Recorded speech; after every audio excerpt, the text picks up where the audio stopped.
जिह्वा गा रही है कि तुम एक हो, और थाली घूम रहा है कहाँ, थोड़ा राम जी के सामने, थोड़ा हनुमान जी के सामने, थोड़ा काली जी के सामने, थोड़ा दुर्गा जी के सामने, थोड़ा गणेश जी के सामने, मतलब जितने का नाम याद है आरती सब के सामने घूम रहा है। जीभ से गा रहे हैं ठीक, कर रहे हैं उल्टा। तुम हो एक, एक है तो भाई एक के सामने ना घुमाओ, अनेक के सामने क्यों घुमा रहे हो, फल कैसे मिलेगा। और हमने कहा सुनो आरती क्या कह रही है, तुम हो एक अगोचर। अगोचर का अर्थ क्या है, जो इस आंख से देखा ना जा सके। हमने कहा आरती तो सब सही है, एक एक लाइन सही है, एक एक शब्द सही है, आरती करने वाला सही नहीं। आरती में गा रहे हो तुम हो एक, और आरती 10 के सामने घुमा रहे हो, यह भी गलती है। और आरती में गा रहे हो तुम हो एक अगोचर, मतलब हे प्रभु तुम आंखों से देखे नहीं जा सकते, और सोचते हो कि आंख से देख लें, कैसे होगा। आंख से देखने की चीज परमात्मा है ही नहीं, इन आंखों से देखा नहीं जा सकता। हमने कहा सुनो आगे आरती क्या कह रही है, तुम हो एक अगोचर सबके प्राणपति। कहां हो, प्राण के पति हो। जीवात्मा रूपी पत्नी के साथ परमात्मा रूपी पति का वास है। प्राण कहते हैं आत्मा को। आत्मा क्या है, दो शब्द, आत्मा और परमात्मा। व्याकरण की दृष्टि से देखें, परमात्मा होता है कि परमात्मा होते हैं, होती है कि होते हैं, परमात्मा होती है या परमात्मा होते हैं, सही क्या है। परमात्मा होती है गलत है, परमात्मा होते हैं सही है। यानी व्याकरण के अनुसार परमात्मा पुरुष लिंग है। परमात्मा क्या है, पुरुष लिंग है। आत्मा होता है, आत्मा होती है, क्या सही है। व्याकरण के अनुसार आत्मा होता है ये वाक्य गलत है, आत्मा होती है ये वाक्य सही है। यानी आत्मा क्या है, आत्मा स्त्रीलिंग है, आत्मा स्त्रीलिंग है और परमात्मा पुरुषलिंग है। आरती कह रही है तुम हो एक अगोचर सबके प्राणपति, यानी आत्मा जो शब्द है वो स्त्रीलिंग है, आत्मा रूपी पत्नी है और परमात्मा रूपी पति है। तो परमात्मा रूपी पति का वास किसके साथ है, आत्मा रूपी पत्नी के साथ है। और उसको हम ढूंढ कहां रहे हैं, कहीं इस मंदिर में मिल जाए, कहीं उस मंदिर में मिल जाए, कहीं यहां मिल जाए, कहीं वहां मिल जाए। अरे जो प्राण पति है, प्राण में खुद बसा हुआ है, उसको बाहर क्या ढूंढ रहे हो। गुरु महाराज ने कहा निज तन में खोज सज्जन, बाहर न खोजना, अपने ही घट में हरि है, अपने में खोजना। निज तन में खोज सज्जन, यानी अपने में खोजो, वो स्वयं के भीतर ही है, कहीं और जाने की आवश्यकता नहीं है। एक शायर ने लिखा, शायरी लिखने वाला था, उस शायर ने लिखा हरि हर समाया हरियालियों में, हरि हर समाया हरियालियों में, वही झूमता है झुकी डालियों में। हरि हर समाया हरियालियों में, वही झूमता है झुकी डालियों में, सब जगह मौजूद है पर क्यों नजर आता नहीं, योग साधन के बिना उसे कोई पाता नहीं, योग साधन के बिना उसे कोई पाता नहीं। अब ये शायर कह रहा है, लोग शायरी लिखते हैं ना, तो शायर भगवान के लिए लिख रहा है हरि, हरि मतलब विष्णु, हर मतलब शिव, विष्णु और शिव सृष्टि की दो सर्वोच्च शक्तियां, हरि हर समाया हरियालियों में। ये हरि और हर कहां है, जिनको आप दो अलग अलग नामों से संबोधित करते हैं, कोई शिव कहता है, कोई विष्णु कहता है, लेकिन ये दोनों एक ही हैं। लीला के लिए दो बन गए, लेकिन तत्व रूप में एक है।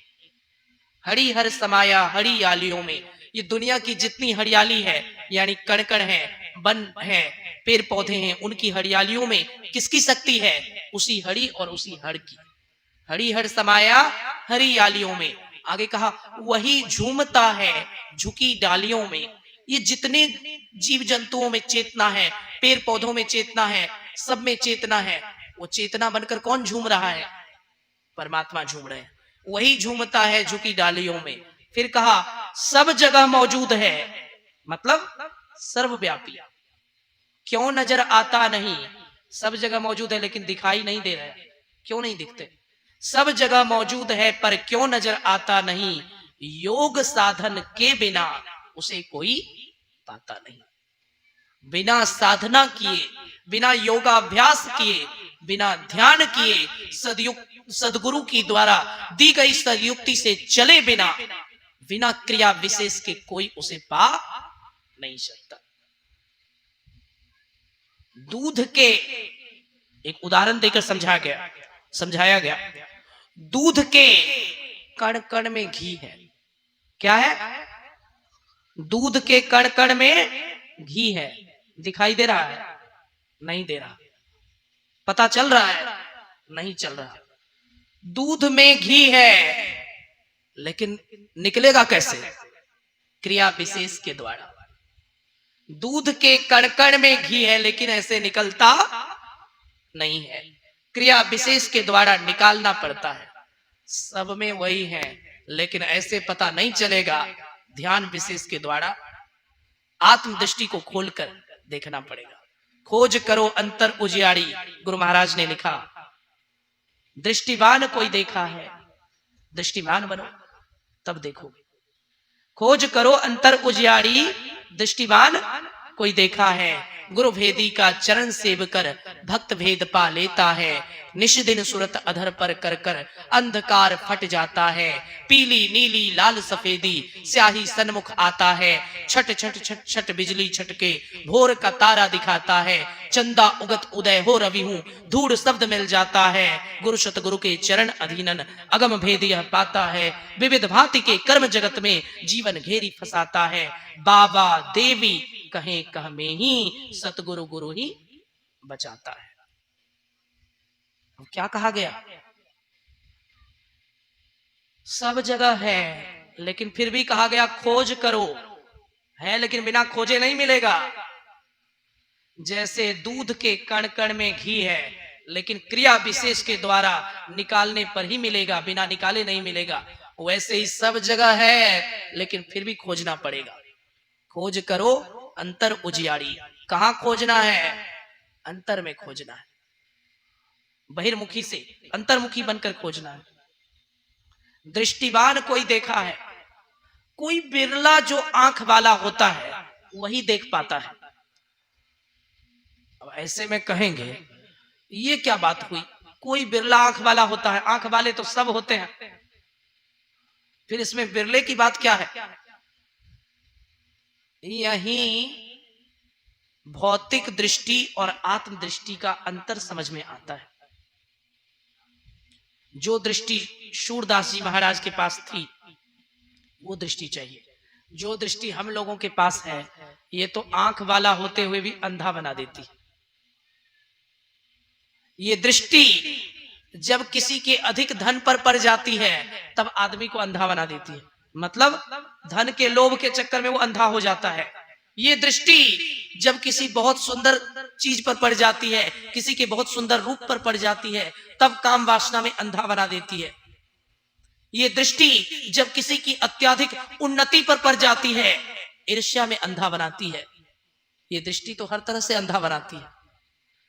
किसी के पैसे पर पड़ जाए, धन के लोभ में अंधा बनाती है।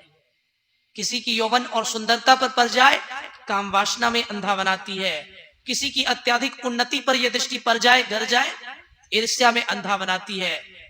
हर तरह से देखो तो यह दृष्टि क्या करती है? यह दृष्टि अंधा बनाने का काम करती है। आंख वाले को भी अंधा कर देती है। इस दृष्टि की बात ही क्या है? इसीलिए गुरु महाराज ने कहा खोज करो अंतर उजियारी, दृष्टिवान कोई देखा है। उस अंतर्दृष्टि को खोलना पड़ेगा। जब तक उस अंतर्दृष्टि को नहीं खोलेंगे दृष्टिवान नहीं कहलाएंगे। और वह भेद कैसे मिलेगा, रहस्य कैसे मिलेगा? जो गुरु भेदी है, जो गुरुमुख है, उनकी संगति में रहो, उनकी सेवा करो, तब वो रास्ता मिलेगा और तब परमात्मा की वास्तविक प्राप्ति होगी। कुछ लोग हैं जो भगवान की स्तुति गाते हैं। तो भगवान की स्तुति में क्या कहा गया? कई लोग मेरे से आते हैं, पूछते हैं, महाराज संत मत के लोग तो मूर्ति पूजा को कम मानते हैं, नहीं मानते हैं, सिर्फ गुरु गुरु करते रहते हैं, बाकी किसी भगवान को नहीं मानते हैं। हमने कहा तुम्हारे समझने में ही फेर है, फिर क्या दिक्कत है? उसने कहा महाराज तो कैसे मानते हैं? मैं विष्णु का भक्त हूं। मैंने कहा मैं भी विष्णु का भक्त हूं। अंतर केवल इतना है, तुम्हारी विष्णु भक्ति का तरीका अलग है और मेरी विष्णु भक्ति का तरीका अलग है। फिर हमने उससे कहा ये बताओ, भगवान विष्णु की जो पूजा करते हो, सबसे पहले भगवान की स्तुति की जाती है, स्तुति करते हो? उसने कहा हाँ, एकदम शुद्ध संस्कृत में स्तुति करता हूं। वाह, शुद्ध संस्कृत में स्तुति। ये बताओ संस्कृत का श्लोक क्या कहता है विष्णु की स्तुति में?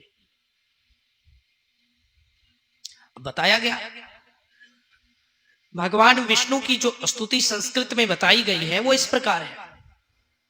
शांताकारं भुजग शयनम पद्मनाभम सुरेशम विश्वाधारम गगन सदृशम मेघवर्णम शुभांगम लक्ष्मीकांतम कमल नयनम योगी विद ध्यान गम्यम वंदे विष्णु भवभय हरम सर्वलोकैक नाथम।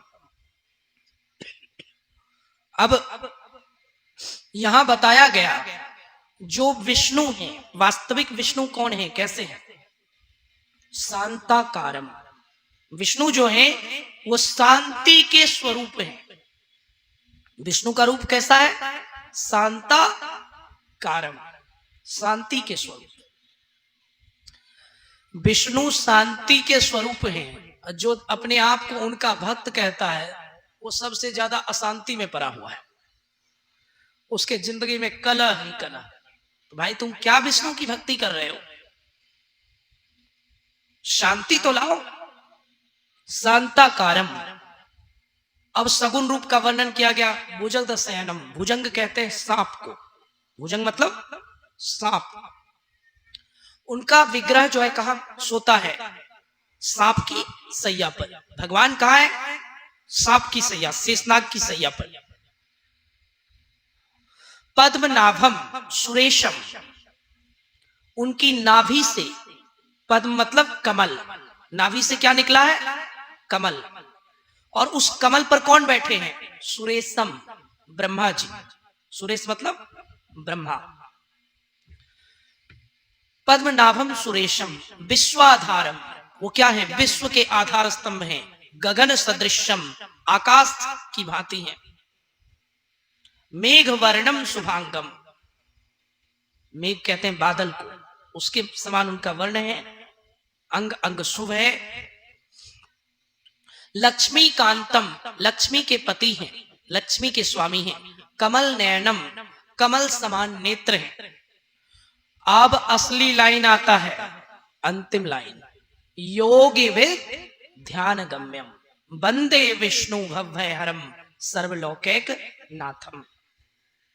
ऐसे जो भगवान विष्णु हैं उनकी प्राप्ति कैसे होती है? तो कहते हैं योगी विद ध्यान गम्यम।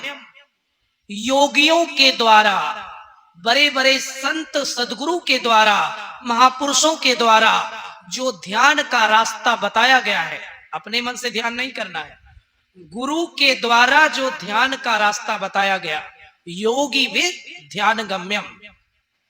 योगियों के द्वारा बताए गए ध्यान मार्ग पर चलने से विष्णु की प्राप्ति होती है। वंदे विष्णु भवभय हरम सर्वलौकिक नाथम। जो ध्यान के द्वारा मिलते हैं ऐसे भगवान विष्णु की मैं वंदना करता हूं, जो सब लोगों के स्वामी हैं, सब लोगों के मालिक हैं। अब समझिए, वैष्णव के लिए भी ध्यान आवश्यक है, शैव के लिए भी ध्यान आवश्यक है, सत्संगी के लिए भी ध्यान आवश्यक है। किसी संप्रदाय को मानो बिना ध्यान से इष्ट मिलने वाले नहीं है। विष्णु की प्राप्ति होगी, लेकिन कैसे होगी? योगी भी ध्यान गम्यम, योगियों के द्वारा बताए गए ध्यान मार्ग का अनुसरण करने से, ध्यान को करते रहने से तब विष्णु मिलेंगे। यानी बिना ध्यान के तो विष्णु जी भी नहीं मिलेंगे, बिना ध्यान के शिव जी भी